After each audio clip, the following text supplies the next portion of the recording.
Vamos ver o companheiro Edmar. Bom dia, companheiros e companheiras.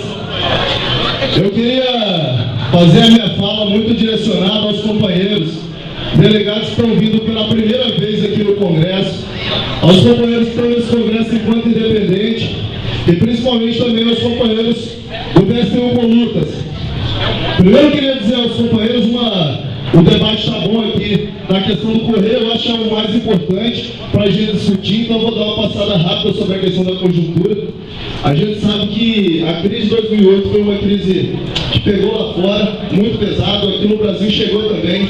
Não é à toa que a gente tem Grécia, Espanha e Itália indo água abaixo, porque os estados nacionais correram para ajudar aqueles que os financiam, que é o grande capital.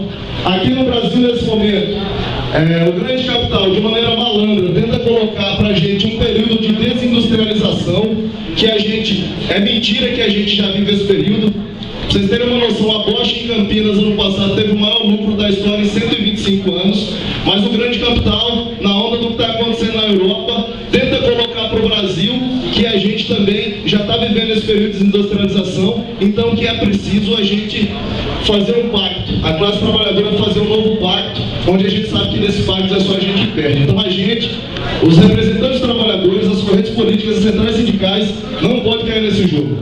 Agora que eu quero falar da questão política do Correio.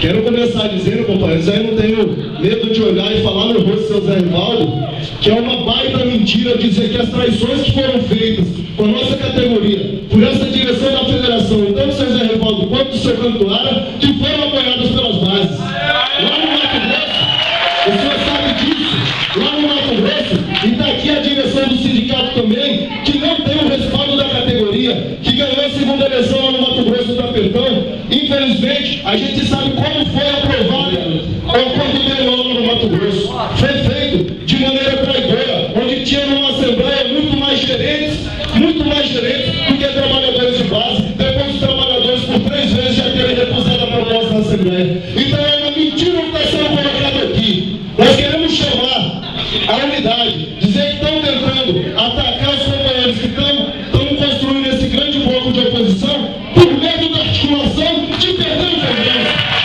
É isso que a articulação está querendo fazer. Nesse sentido, quero dizer para a gente não cair nessas provocações, porque nós temos consciência de que nós estamos aqui colocando e até entrando no